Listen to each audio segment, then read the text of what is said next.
the other person can have, let's say, a red mark or a scratch.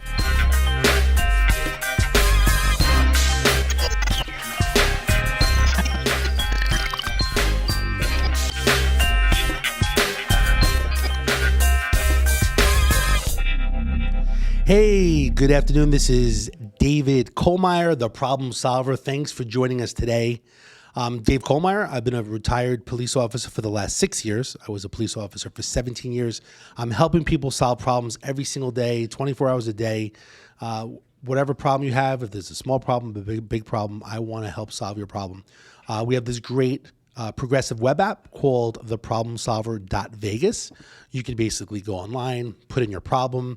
Myself or other problem solvers, basically, whether they're an attorney or other people in the community that can help and provide resources, will basically contact you and basically let you know how they can help. And the app itself basically is available 24/7 for any problems that you may have. Again, I'm Dave Kohlmeyer. Thanks for joining the show. Today, I have an amazing guest, Jennifer Griese, who is a local realtor in Las Vegas. Jennifer, thanks for joining the show. Thank you for having me. So the reason why I wanted to have you here today is basically it's kind of a crazy time right now with this real estate market. People posting online today you're saying, hey, I should sell my home, take advantage of the market in general. So first of all, I want to know, tell us a little bit about yourself for some of the listeners and viewers. Well, I'm retired law enforcement. I've been living in Vegas since about 2013. I started in real estate doing my own investments, got my license so that I can manage my own investments. And now I'm, pretty deep into the real estate market, selling homes, helping new buyers. Okay, great. So, you being basically an investor, you know how it is to be on the other side and trying to find a good deal in general. What do you think, what is going on right now? I mean, it's kind of a crazy time. I know that you mentioned before that someone basically placed an offer for somebody and like 51 offers were basically placed on a home. I mean, like what's your thoughts about what's going on? Well, it's a really tough time for first-time home buyers or people that don't have a large down payment. It's really competitive. I think if you find yourself in that situation, it's Vegas. We had a lot of new homes coming in. If you go to a new home property, definitely go there with a realtor to represent you. It's a new home is a great place for a first-time home buyer or with somebody with a low down payment. Most of the companies selling the new homes, most of the builders, they have their own mortgage companies, and the day after you move in, they sell that mortgage. So they're not as interested in, the down payment process and what's going on there. So it's a good opportunity for someone who doesn't have that big down payment or is using a first-time home buyer's loan. Got it. So for basically new home is an option for people that basically want to buy.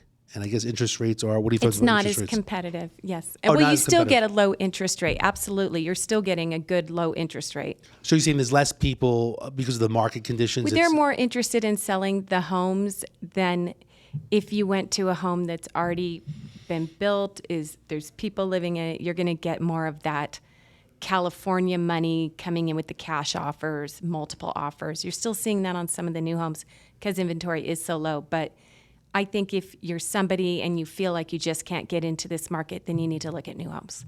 God, it's an interesting point. I have not heard that as of yet. So a lot of people, it just seems like they're trying to sell the home. Is this like a seller's market right now? Is that what's going on? It's absolutely a seller's market. It's a great time to sell and I always take laugh. Advantage. People that want to sell their home, on Facebook before I got to the studio here, they were saying like if I sell it, where they're going to go. One of the jokes was like they're going to go and move into the Siegel Suites, basically because they need a place to stay because they're not going to be able to find another place. So I guess some people are also moving out of states or going back to family or they have some extra money or, in general. So it's just kind of an interesting time. Do you think it's because of COVID? Do you think that's what took place? Is that what changed this whole market? I think COVID definitely, obviously it played a big part in the market change. But I think it's more about people just wanting a tangible asset. As we're seeing so much inflation right now, I think that the wealthy people are moving their money into tangible assets, which is real estate. So you think that, I guess inflation, things are going up in pricing, and then basically buying a home is one way of I don't know how you say it. It's a tangible asset. Okay. So, you invest it, we've seen people invest in the stock market and lose money. It's gone. Mm-hmm. But when you buy a home and let's say it doesn't hold its value, you still have the home. Mm-hmm. You still have the option to rent it. You still have the option to sell it. You can do whatever. You have a tangible asset. You can make decisions based on having a tangible asset. It's not as much of a gamble. It's interesting you say that because a lot of people, when they buy a stock, like my father always says, you got to be in the market. You got to be in the market, but the problem with it is that you're not managing it, right? There's a manager who knows what's going on with the company. My brother works for Wells Fargo. He doesn't know who's really on the top level, like making those decisions. And he worked for other companies in the past that even went out of business, like Wachovia and Citibank and other places in general. So the one thing I do agree with is that when you buy real estate, that you can do different things, right? You can own it, you can live in it, you can sell it, you can do lease option, you can do rent option, you could do owner will carry, sell a fine. There's so many different options. What can you do with one stock, right? Right. And you're making those decisions yourself. Those are decisions that ultimately you'll be able to make. It'll be your decision. I'm very conservative. I like to invest in real estate because I like knowing that it's tangible. It's also interesting. One thing that you taught me as well when we spoke in the past.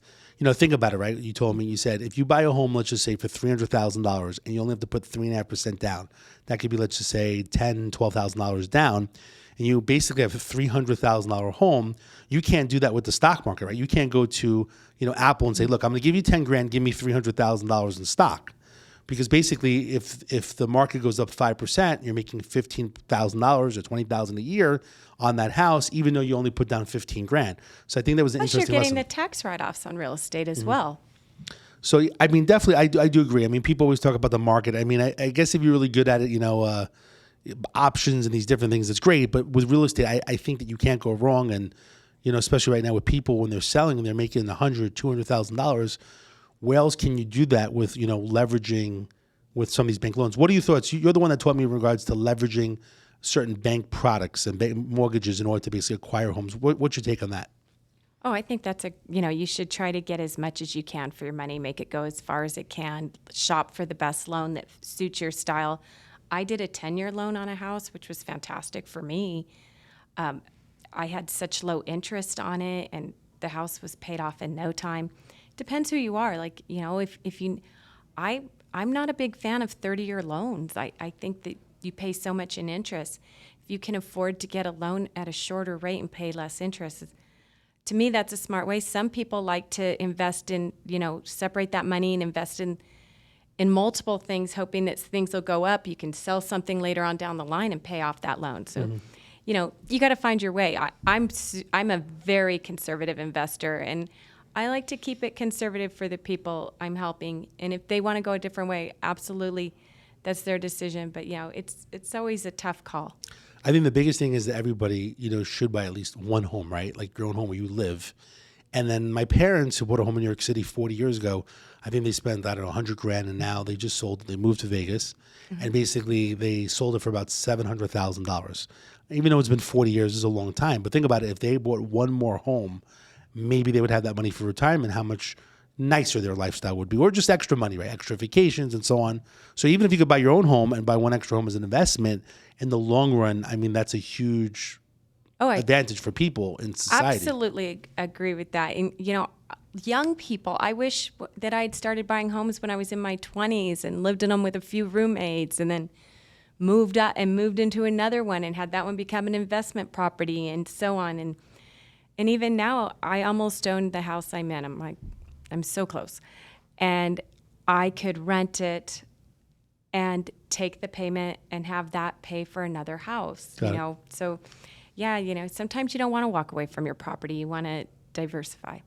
Travis, our lovely engineer here, basically a young guy here, I think maybe you need to help him basically get a home and leverage.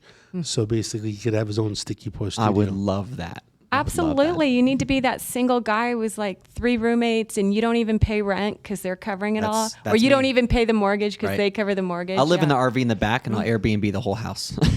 Well, it's funny you say that because recently, I think it was your partner, Camilla, basically she helped someone buy a house, and the guy is a single guy. There's like 5 rooms and he's doing Airbnb. And basically he's got different rooms going on. He's cleaning the rooms and like he's loving it, Yeah, and he's got a huge backyard too. And I guess there's a new app where you can like kind of Turo for the cars, but if you have like a backyard, you can like rent out your backyard. Like this guy's renting every space, But it's amazing. I wish the opportunity was around when I was younger. But a lot of people, even like Travis here, you've said as well with FHA financing, you can go buy a 4-plex, right? You can put 3.5% down. Oh, you can live in one unit. Multi-unit properties are.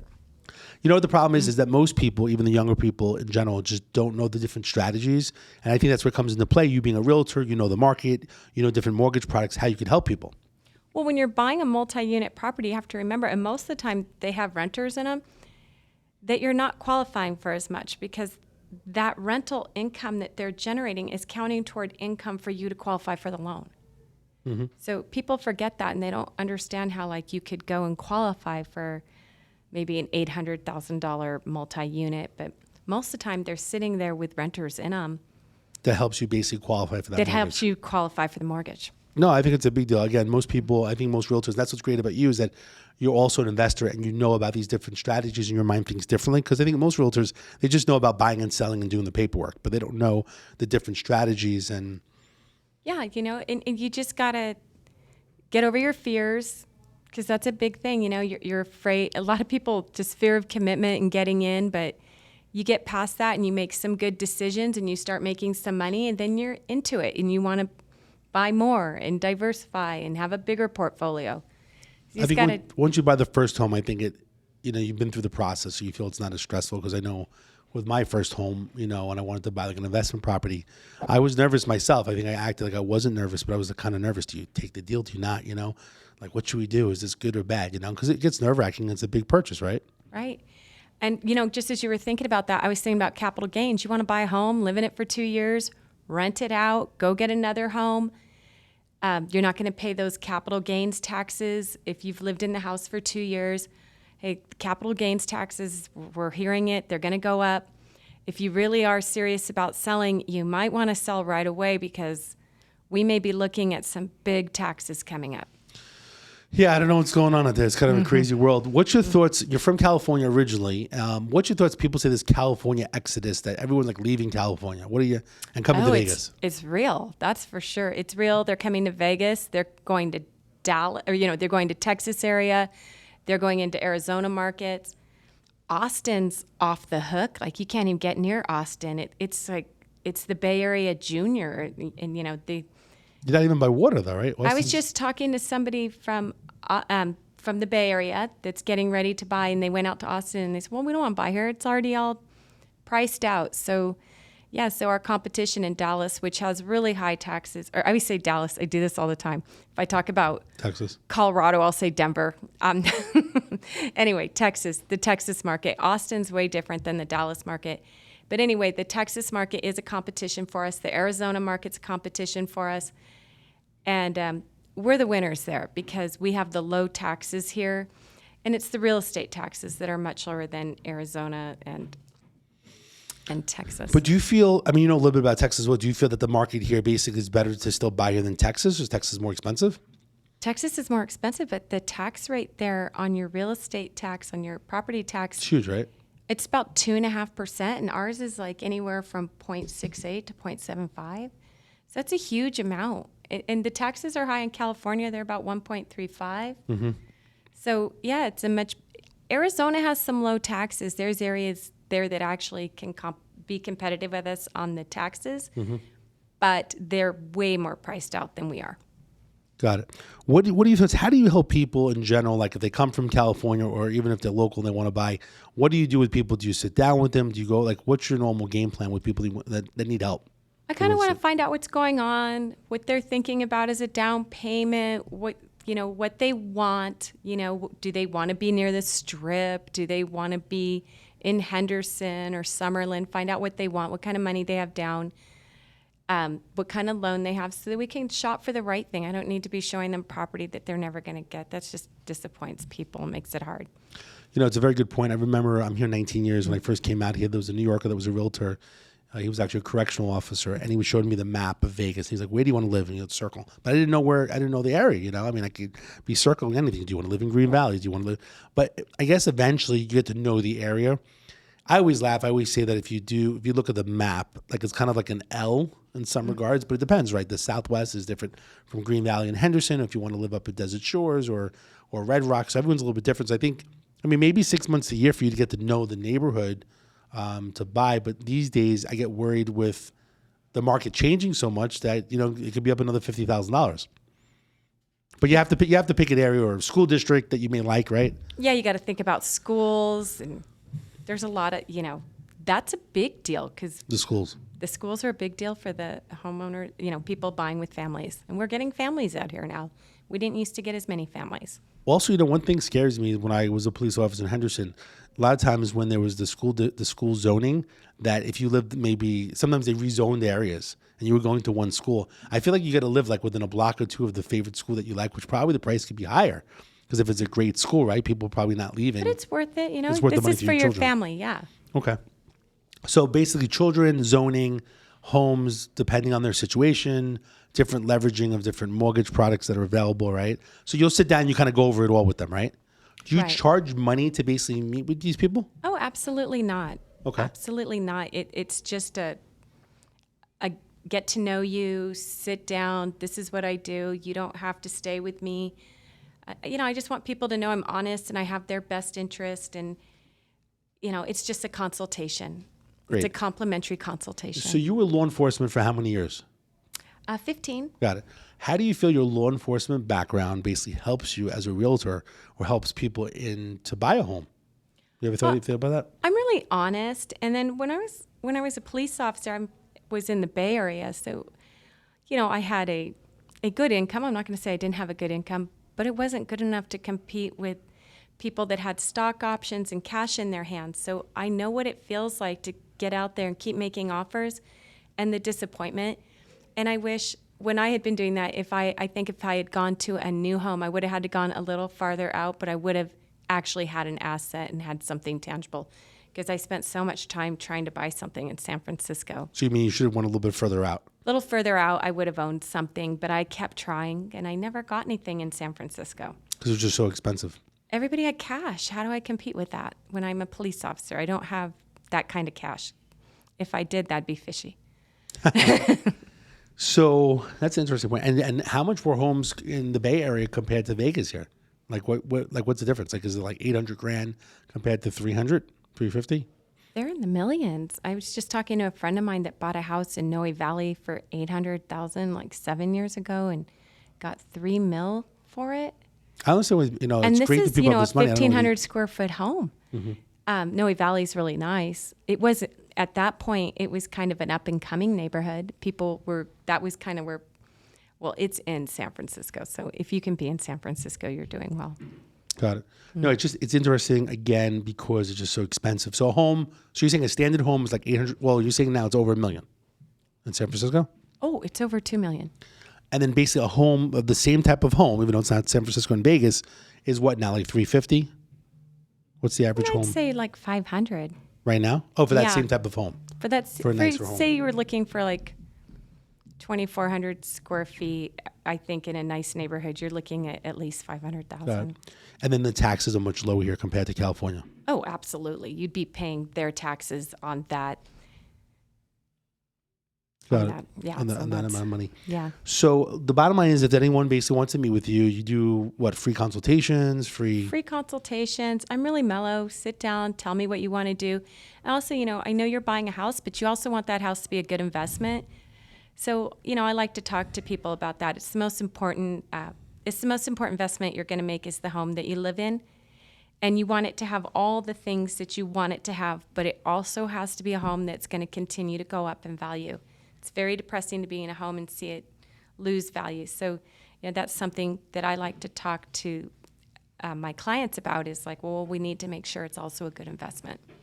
Are there certain maps that you basically look at to see where the percentages, like is it per zip code or per area, where it goes up?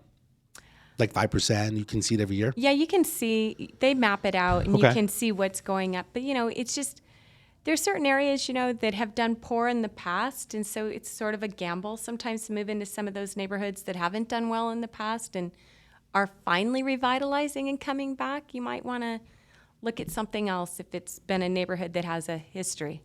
And sometimes also I think that certain cities are doing the redevelopment and stuff like that, or they're putting money into the certain areas to like reinvent itself and stuff like that. So sometimes it pays to get that information, right? Just Right. to see what's coming on, like downtown Vegas. What's your thoughts with downtown Las Vegas?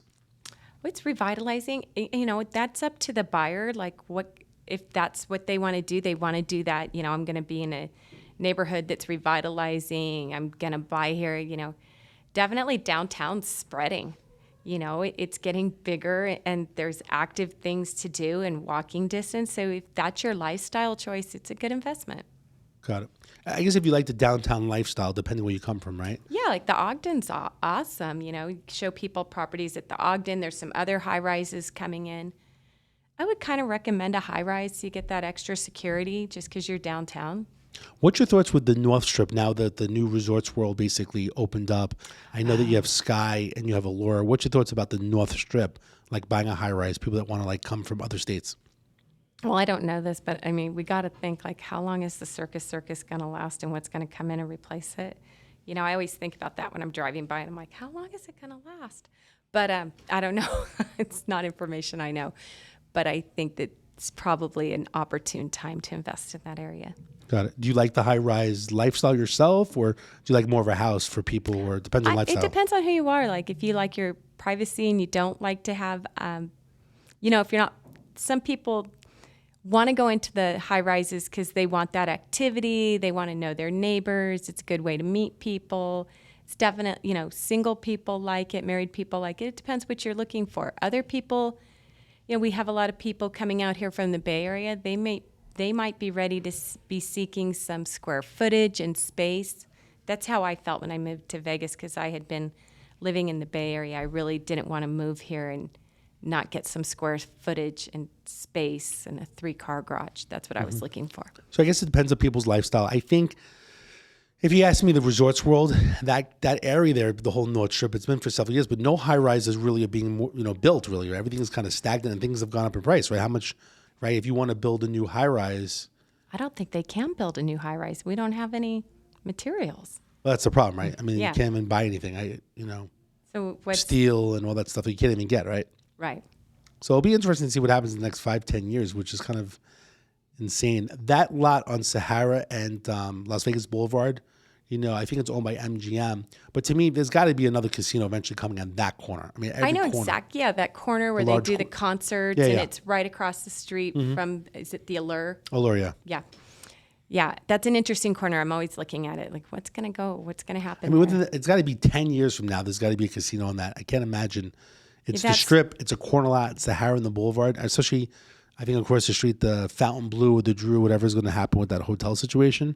Once that comes in, I mean, I just think it's kind of a prime spot. But the money, I agree. There's definitely that area, and the newer these hotels are, the better they are, and it's gonna drive the value up in that spot. So you do high rises as well, right? If someone wants Yes, to buy high rise. absolutely. So high rises, downtown, Summerlin, Henderson, you basically go all over the valley. Got it. Okay, so that's great to know. What else? I know that we have a few minutes left with the show here. What other thoughts that you have that you could share with people, with your background with real estate or your policing backgrounds to help people, if they want to buy a home? It's great that you're offering, free consultations and free strategy sessions, and people can call and meet with you anywhere within the valley. What other things would you like to share that you can help people, or any other thoughts that you would share to a first-time home buyer or something like that? Or people, I guess it's a good time to sell as well, whatever your thoughts are. Should people be selling? I mean, they're in the home for 10, 15 years, and do they pick up and sell to get that profit? What do they do with that profit? And Depends on what their situation is. They might be ready to downsize. They may want to, I don't think there's anything wrong with keeping that property, maybe refining it and buying a second property and downsizing and keeping that as an investment property and gaining that rental, that rental income. So, that's another option, is to keep your home, refi it, pull some money, refi it on a larger mortgage, buy something else, rent that. Now you've got the low interest rate, and you've got money to go buy a second property, and you're going to be coming in, with cash. okay, so great. So what we'll do is anybody from the problem solver who watches the show and listens in general, we're going to have people call you by doing the free consultations. Great. I would definitely say any of the viewers and listeners basically to get with Jenny, basically to go over, what's going on in the market, or if you want to sell or buy, whatever you want to do, basically sit down. You'll go to people's homes, meet them for coffee, right? Anywhere in town? Absolutely. Okay. And what makes you, I guess my last question for you is this, is what makes you different than other realtors? Because there's a lot of realtors that are out there. Yeah, I'm just going to say I'm really mellow, and if we don't find the right property for you or anything, I'm not going to get upset about it. I know that maybe you might change your mind, and later on you can call me because you'll know I'm honest and I'm not pressuring you. There's a lot of pressure out there. There's a lot of people just trying to make money.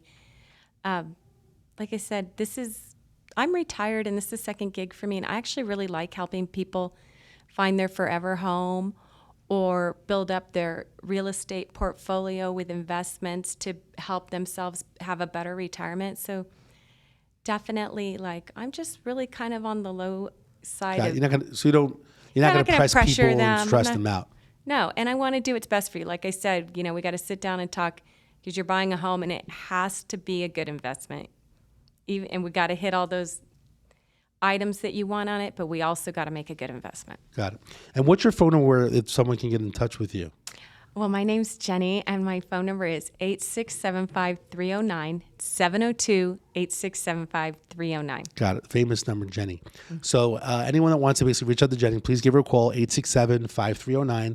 Her number basically is on the screen. If you're listening audio driving, again, 702-867-5309. Jenny, I really appreciate you coming on the show. I guess, maybe every 6 months I could have you come on the show, give us a little bit of an update, real estate update in regards to what's going on. I know your time is valuable. I appreciate, you coming on the show. I know you got tons of things to do in general, but I think for the viewers and listeners, it's such a big time to think about what you want to do, especially if you plan on staying in Vegas for a long time. So I think that your help, your background, also your policing background, basically, I know sometimes you're limited to what you could say in regards to certain areas that unless it's public information, but you go to certain homes, right? You may want to, safety could be an issue, or certain suggestions you may have by being a police officer, just to make sure you have a protective, home in general for your family. Oh, absolutely. And we have all these beautiful guard-gated golf communities, or if you're looking for a private home, and there's all these options for home security. So it's out there, whatever you want to find, whatever you want, it's out there, and there's definitely lots of security options nowadays. Got it. So again, I'm David Kohlmeyer. I am the problem solver today. We had Jennifer Griese, aka Jenny, a realtor locally in Las Vegas. I really appreciate her coming down here just to share some of her insight in regards to the real estate market. Every single week we have amazing different people in the community coming on the show to help other people solve problems. And real estate can be a problem if you're basically looking to buy something, if you're looking to rent. So again, please reach out to Jenny at 867-5309 if you need some help in regards to real estate. If you have any problems throughout the week, you can go to theproblemsolver.vegas. My number is 702-400-7474. Again, 702-400-7474. I'm the problem solver. Thanks so much for joining us this week, and I'll see you next week.